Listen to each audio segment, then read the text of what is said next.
This is an unequal, technologically advanced society where humans are genetically bred, socially indoctrinated, and pharmaceutically anesthetized to passively uphold the prevailing social order, all at the cost of our freedom, full humanity, and perhaps also our souls. Sound familiar? It's off the book jacket of a science fiction novel from 1932. We are approaching 100 years since Aldous Huxley imagined this dystopia, and the similarities to the world we live in today make Huxley sound more like a prophet than a science fiction writer. It's the novel I named the podcast after. It's important because, as Father Nicanor mentioned in episode 1, the ways in which we decide to use the tools at our disposal, those are what determine the kind of society we live in. Now, more than ever, our individual choices shape the world everyone else lives in. When we use these emerging technologies, we aren't just deciding for ourselves anymore, if we ever were. I started out this season to explore the ethics of genetic editing. Here we are, it's the final episode, and I'm not even sure I've made up my mind yet. Have you? On the one hand, we've had guests who are pretty optimistic. They see genetic editing as a tool with some really amazing medical implications. On the other, we've heard the perspective that tweaking our genes isn't like taking antibiotics or getting a robotic arm, but that changing our genes is something much more fundamental, a piece of who we are, and that God is the one who decides what pieces we're made of and how they'll fit together. And even though I'm not entirely sure I've made up my mind yet, the more interesting questions for me have been the unexpected ones. Not ones about research or even allocation and justice, but what makes us want to drive out our imperfections in the first place. It's made me question why we even see disability as something bad and wonder whether it's not the broken pieces we can see that need fixing. So much of this season has led back to this theme of vulnerability, how the impetus behind everything from designer babies to eugenics has seemed to stem from this fundamental unwillingness to be who we are with other people. It makes me think of Adam and Eve and their nakedness and their shame and their desire to cover themselves up. Now that story seems less about sex and more of a symbolic way of saying that we've rejected ourselves and our place in God's plan. He made us to need each other, and we don't like that. We would rather expend our energy covering up the way God made us, hiding our weaknesses, than to risk baring ourselves to one another. We are terrified to be ourselves, to let our guard down, because we spend so much time trying to cover up our weaknesses. We've grown intolerant of the weaknesses we recognize in other people. What if the impulse to create designer babies, to try to erase disabilities from the human genome, what if this is all just an extension of the ways we already reject ourselves? If we could learn to look in the mirror, to turn inwards and embrace what we find there, whatever we find there, if that were the way we met the world, would we even see the need for something like genetic editing? I'm Samantha Stevenson, and this is Brave New Us. The message that we might be communicating is that we wouldn't want them around. If we could have prevented them, we would have. We don't talk about a pencil and say, well, it's inherently good or it's inherently evil. We all are given this gift of suffering, this moment where God is asking us to walk closer with Him, to cling to the cross. It's pain and it's suffering and none of us get out of it. We're at a point where we're trying to get to a perfect generation. That puts an insane amount of pressure on people to earn or deserve their place. We are dealing with not simply shaping a life, but actually shaping the person. We have the power to change our genetics, but should we? And how might using this power change who we really are? This is Bioethics in the Light of Faith. Welcome to Season 1 of Brave New Us.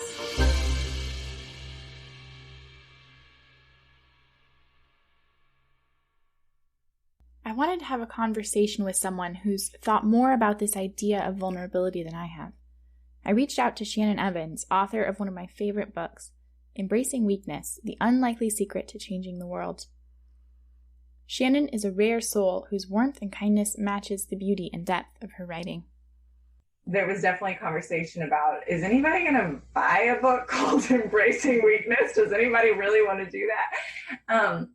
Because it's something that we're really not accustomed to. And I think that in our Western society, I mean, specifically the US is what I can personally speak to, is it's so built around kind of a mirage of power and competency. Like, even more than power, you just need to look like you have it all together. You need to look like you're in control of your world, looking successful, being the best, or at least being passable.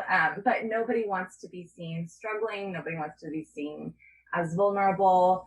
And I think it just creates a really toxic society, and that our mental health is just in crisis because we're kind of constantly living in this tension between who we actually are on the inside and who we feel like we're supposed to be presenting to the world, which is never fully in alignment with what's going on inside of us. It's difficult. It's really hard. I have so much compassion for us because, like, we've just set ourselves up for so much inner angst and so much sadness. And I think it can be really hard to pave a way out of that. I think you have to do it really intentionally, really mindfully. So how do we do that? Well, as we've discovered, one of the gifts of the kinds of communities like the disabled whose weaknesses are more apparent to us, who are naturally more vulnerable, they invite us to become that ourselves. That's so rare in our society, to really have people who we are safe kind of coming out of our shell with, of like our shell of protection, and sort of letting that vulnerability find a safe place to land, or letting that honesty find a safe place to land. And for me in my life, that's really happened in communities of the marginalized and people maybe with mental health issues, homelessness, things like that. And that's it's a different experience than the conversation surrounding disabilities and those kinds of things. But I think ultimately is a matter of how few spaces we have that invite that kind of vulnerability, that kind of honesty. And so when we're around people who are free from that kind of self-consciousness, it invites us to that same freedom. And that's so rare that it really transforms us. Shannon's advice comes from experience. She lived as a missionary in Indonesia, and it was only years later that she began to reflect on the emptiness, the one-sidedness of that experience, and ultimately that was the impetus behind her book, her desire to share the message that if we want to reach for wholeness, we have to offer our full selves in relationship with each other. The top-down, arm's-length approach that is so common to the so-called Messiah complex will never work. Coming in and thinking that I have what you need. I know enough, even though I don't know really much about your experience at all. Like, I know what's going to make your life better. I know what's going to make your relationship with God more fulfilling. I can come alleviate your poverty. And the heart behind those things are not always bad, but it can be really dangerous when it's not coming from a place of humility. And oneness, I think, was the thing that I learned perhaps most of all, was that I had no intention of having reciprocal relationships. And ultimately, because I thought that I was coming to help them. And so ultimately that led to me becoming depressed. And as I kind of journeyed through those emotions and tried to figure out why I was so depressed when I was living this life that I thought was going to fulfill me, kind of realizing that none of my relationships with the people that I was intending to serve were mutual. It was all about what I could give them. And they knew that. They felt that from me. And so they would have walls up, and I never got to know them the way that they deserved to be known. And that experience really translated a few years later when we were a part of a community of mostly people who were homeless at the time. And I the way that community was set up, it was a Catholic worker the ethos of it was mutuality and relationship, and everybody has something to contribute, whether that's cooking for everybody or cleaning up or serving the group in some other way. And it was radically different than any sort of service or ministry that I had seen modeled before that. And that really began to kind of change the wiring in my brain for how I understood quote unquote ministry, or just what relationships in general should be. So how do we make this shift? It's not as complex as you might think. In fact, it starts with the person right next to you. I think everything kind of begins in the home, right? Whether you are a parent with children, or whether you're living intentionally with several roommates, or whatever, like your life circumstances, whatever home means to you. I think we just began by practicing openness and vulnerability and training ourselves to stop trying to solve people's problems for them, trying to stop even giving advice, like little things like that, and just starting to listen, starting to learn to empathize rather than trying to solve. I think little ways like that kind of plants the seed that then translates to those bigger ways of maybe volunteer work or service or ministry or things like that we could sort of compartmentalize. But I do think for people who are already involved in those kinds of things, I think there is room to then start poking holes in it and start asking questions like, if it is a traditional soup kitchen model, are the people who are there volunteering actually sitting down and eating with the people who are coming for the meal? Because if not, that's a pretty non-reciprocal relationship. And although like the heart is certainly good behind it, I think the highest good in that circumstance would be to have little seed communion together, to eat together, to break bread together, because then everybody has a seat at the table. It kind of levels the playing field. So I think that there are kind of theoretical things that we can do to start with maybe our closest relationships. But then I think that there are also really, really good, valid, practical ways that we can maybe change perspective a little bit on the things that we're already doing in a broader scope. In light of all this, it makes sense that Shannon sees something fundamentally important in all the ways in which we are different from one another, and the diversity that might be lost if we were to take on the task of choosing our own characteristics, or those of our children. Quirks and flaws and imperfections, and whether that's diagnosable disability or if it's just something kind of quirky about a person, that's what makes us human. That's what gives our tapestry of humanity all of the richness and the color. And it would just be, I think it would be a really sad state. I mean, specifically from the viewpoint of embracing weakness, like trying to wrap my brain around what a society would look like if we were strategically and intentionally making medical decisions and scientific decisions that weeded out imperfections or weakness, or kind of let the cream of the crop be the only thing that remained. That puts an insane amount of pressure on people to be perfect and to be impressive and to earn or deserve their place in the world. And I think especially as Christians, it's like more than anything, what we should be communicating to the world, right, is that you don't have to earn anything, that the love of God is extravagant and it's free, and grace is as well. And there's always room for anyone. And so, yeah, there's a part of me that just like physically aches to think of a society, to think of my children maybe, or having their children in a society where there's that much pressure on deserving to exist. Deserving to exist. That's not the kind of society we want, but in many ways, that is where we are headed. The kinds of decisions that lead us there spring out of who we are and the ways we are already living. In so many ways, we demand perfection of ourselves and of one another. The pressure is everywhere. How do we change the tide? How do we create a world that is more hospitable for everyone? Absolutely, the big decisions matter. The political fights on behalf of the dignity of every human being, the unborn, the immigrant, the prisoner on death row, they matter.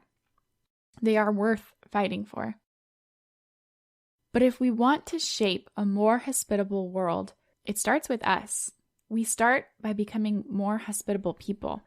We have to pray, along with St. Francis, let it begin with me. So where do we look for the model of how to live in vulnerability, wholeheartedly, as Brené Brown says? At the risk of sounding completely obvious, our example is in Jesus. I love that in the Gospels we see Jesus' humanity. Like, we don't see this robot spirit angel guy come down and everything's perfect and easy.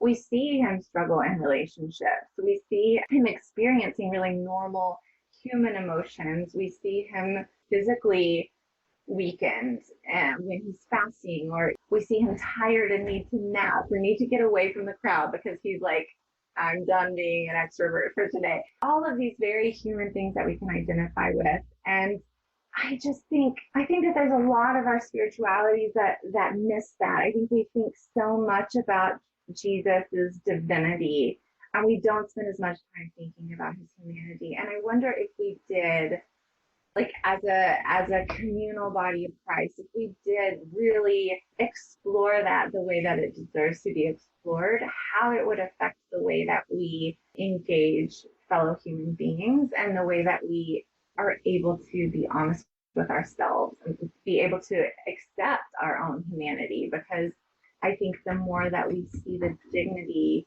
given to the human experience by Jesus, then the more we're able to have that self-compassion and have that acknowledgement that experiencing emotions is not the same thing as sinning. And, like all of these things that I think in theory we know, but a lot of times it hasn't taken root because we spend such a significant chunk of time talking and thinking about and relating to Jesus as God rather than giving time to that community. So I think when we look at these decisions, it would only help as we make these hard decisions to kind of reevaluate our spiritualities and to ask how much of the life of Jesus, the embodiment of Jesus, is informing our spiritualities, because I think we might be surprised by how much that correlates to the values that we have with our fellow human beings and the way that we make these kinds of decisions. It's not something that is emphasized enough, honestly. When I taught high school theology, one of my favorite stories we read every year was the parable of the fishbowl. It's not one of Jesus' parables. It's not in the Bible. It's about a little boy named Juan who finds a dirty glass bowl in the trash. He takes it home, shines it up, decorates it. He creates a home for a fish, a pathway for the fish to swim along with things he finds outside around the house. One day, finally, it's ready. He fills it with water and runs down the street to the pet store. He hands over a jar filled with coins in exchange for a goldfish. But when he gets the fish home, it doesn't seem to notice the way Juan arranged everything in the fishbowl. He just swims because he's a fish. He can't appreciate all the effort Juan went to design this world. Juan tries to talk to him, explain how to use the bowl properly. He even yells. He gets louder and louder, which of course doesn't work because Juan is a boy and the fish is a fish. The parable ends with this line. So Juan spent a lot of time wishing he could become a fish. In the incarnation, God bows down low. Jesus enters our world and shows us how to be vulnerable, and that to be human is to be vulnerable. So this chase of perfection we're all doing, it's the wrong race. The more we seek to bulletproof ourselves, the more we isolate and close off, the further we will be from being who we were made to be. More vulnerability does mean more pain, but it also means more relationship. It means more connection. It means more love. Vulnerability is and imperfection is actually what unifies people. I think that perfection is something, or success or power or competency or any of those kinds of words. I think that those impress us. They get our respect, they get our admiration, but they can't connect our hearts in a deep and meaningful way. There's nothing wrong with succeeding, but that's not going to be the point where you establish meaningful relationships in your life.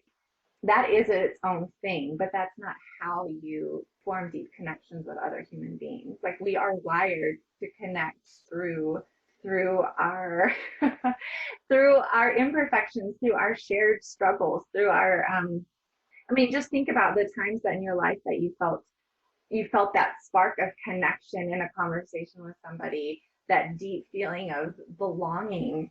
It's not ever like because you both agree to the same like philosophical ideals, or it's not because you both won some award at your company. It's because you both struggled in your marriage, or you both have a special needs kid, or you both, these things, these human experiences that make us a little rough around the edges. That's exactly what bonds us together. And so I think that we can never have a healthy functioning society without that element. And I mean, even now, it's not like our society is functioning that great and healthy, but I think the only way to make it better is actually to make more space for people's imperfections, to make more space for that to be something that can be brought to the table and discussed, and to share experiences in that way, and let that birth a sense of empathy in our society that frankly right now is missing. Embracing our vulnerability and the vulnerability of others is the best path we have to battle our own perfectionism and this impulse to create perfect people. We want perfection because we long for what's greater. We long for heaven. But we've gotten it backwards. Heaven is not in perfecting ourselves. Theologically speaking, heaven is the fullness of the presence of God. The way we experience some fraction of that here on earth is love. And if God is love, God is the fullness of being, the epitome of what is real, then the more we love, the more we participate in God, the more real our lives become. Maybe this is what St. Teresa of Calcutta was talking about when she described the paradox of love. If I love until it hurts, then there is no hurt, but only more love.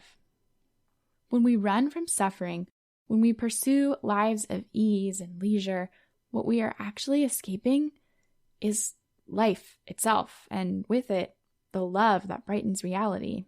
We escape into nothingness, into non-being. And maybe that is a little philosophical, but this is the last episode. What is the point of our existence? Is it accomplishment, or is it relationship? And I hope that everybody would say relationship, because life becomes meaningless without it. And you can't really have a relationship with somebody who is perfect. Like, that's annoying. No, nobody wants that friend, You want people that you can connect with in your humanity. And I think we lose sight of that a lot of times when we start kind of getting tempted by this idea of taking away all suffering or taking away all hardship, and we forget that the ramifications of that are that it affects our potential for genuine relationship, that interdependence of being created to need each other. And that's a beautiful thing. At the close of our conversation, I am all in. I want to embrace diversity and celebrate the abilities each of us does have without feeling the need to qualify anyone as lacking just because we have different capabilities. But then I think that's a little bit too easy. It's one thing to revel in love triumphing over darkness. It's another to pretend that the darkness isn't there. Yes, a candle shines brightly in the darkness, but think of all that we'd be missing if we had the chance to turn the light on and we just didn't take it. As with anything to do with the human condition, the truth is hardly ever black and white. We need nuance. what we're saying here is that the trisomy Down syndrome child is experiencing a lack that challenges him or her from living out the fullness of human fulfillment. If we had a medical intervention that allowed us to provide that human being to correct the genetic defect in such a way that he would be able to live a full life, I would say fine. Remember Father Nicanor from episodes 1 and 2? Here's what he had to say about how we might be able to go about healing without insisting that people themselves need fixing. After all, if Jesus was anything, he was a healer. People have argued that deaf people have an identity because they're deaf, and I think that's absolutely true. But I don't think that argument, if we discovered a way to allow deaf people to hear, I really don't think that argument can be used with great efficiency if what we have is a way to allow that person to hear Beethoven for the first time, to hear the voice of their mother for the first time. God doesn't make mistakes, but nature does. God allows such mistakes to occur because, and there is a deep metaphysical argument here about how a material world is prone to error. And God has chosen in his wisdom to create a material world, and he allows that material world to exist in spite of the physical evils that give rise to it. It's the same thing, right? So God does not make mistakes in a patient who has a genetic mutation in the same way God doesn't make a mistake with a cancer patient who has a genetic mutation. Remember, cancer is a genetic disease. It's just that it's a genetic disease that happens after birth. So if we have no problems thinking about cancer patients and saying God doesn't cause them cancer, God didn't give them cancer, then we can also say the same thing. God does not give a Down syndrome patient trisomy 21. However, there is a reason why we call them disabled. They are disabled. They lack the perfections of human nature that God intended to give all of us from the beginning, which is why we have to value them, respect them, and they are great gifts to us at this time. But the disabled person is not unlike the sick person. The sick person also encourages us to encounter God's mercy and grace and challenges us to learn that we are dependent upon each other. But this would not mean that we are not supposed to cure sick people, right? If we are able to find ways to heal disabled persons, then we should heal them in the same way that I am fighting to heal cancer patients.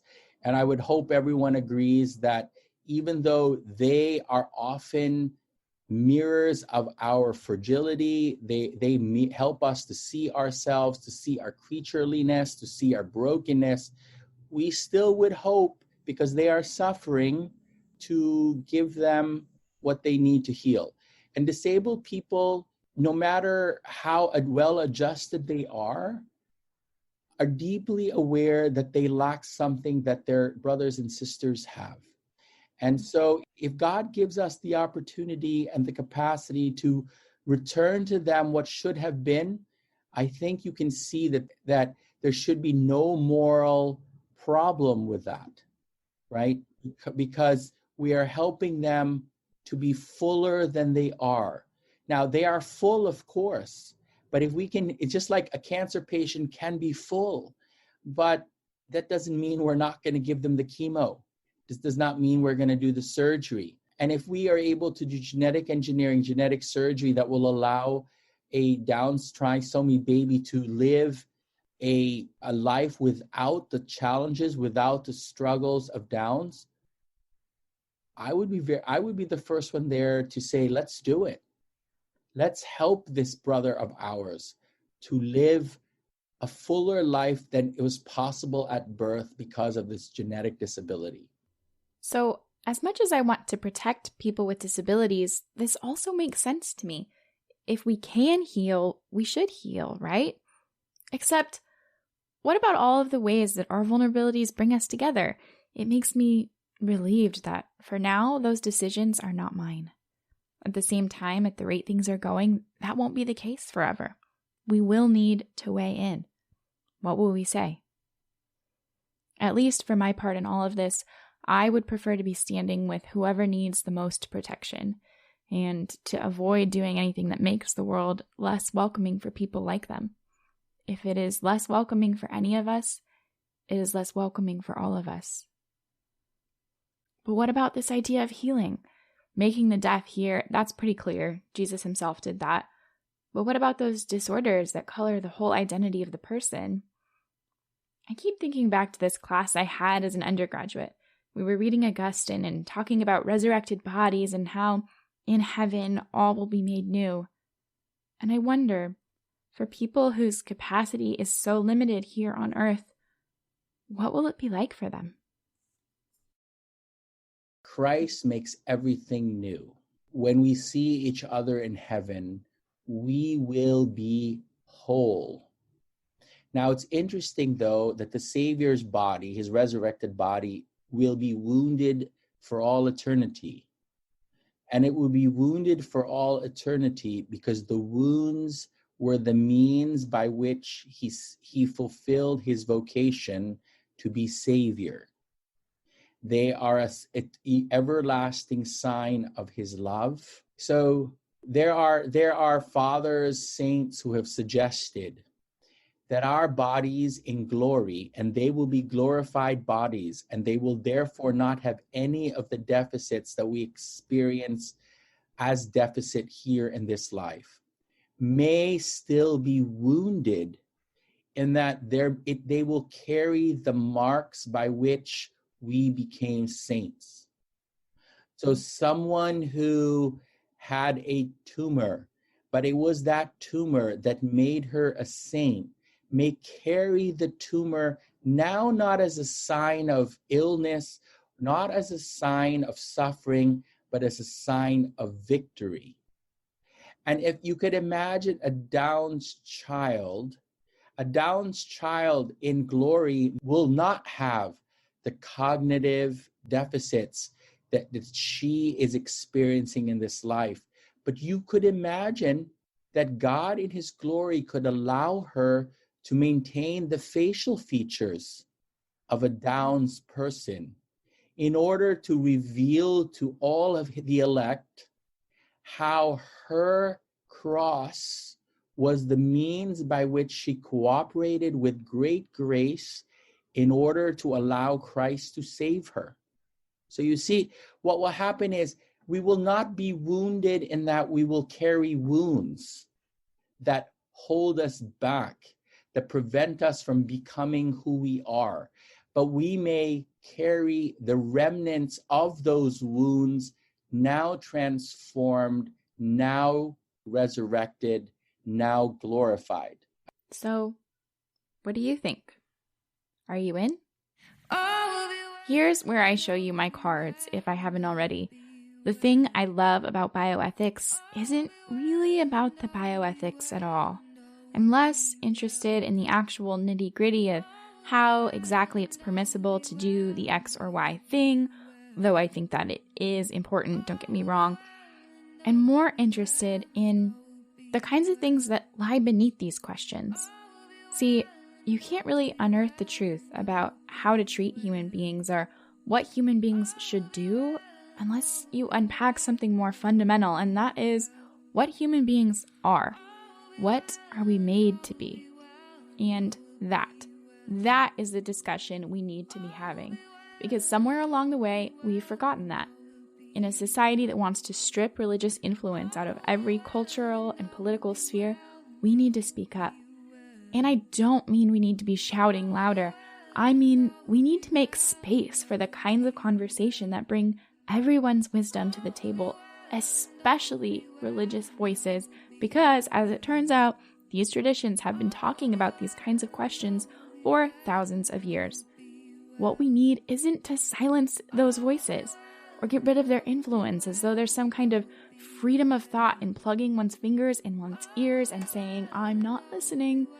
No, we need to invite, to listen, to consider. And That's what excites me about bioethics. It's the chance to use new problems to explore age-old questions. Thanks for sticking with me. There is so much more to come. If you've enjoyed Season 1 of Brave New Us, visit the show notes for the link to sign up for our newsletter. You'll get updates about upcoming seasons and related publications. Things you can do to ensure future seasons? Share this episode. Help get the word out about the podcast. Leave us a review on Apple Podcasts and consider supporting the podcast through our Patreon page.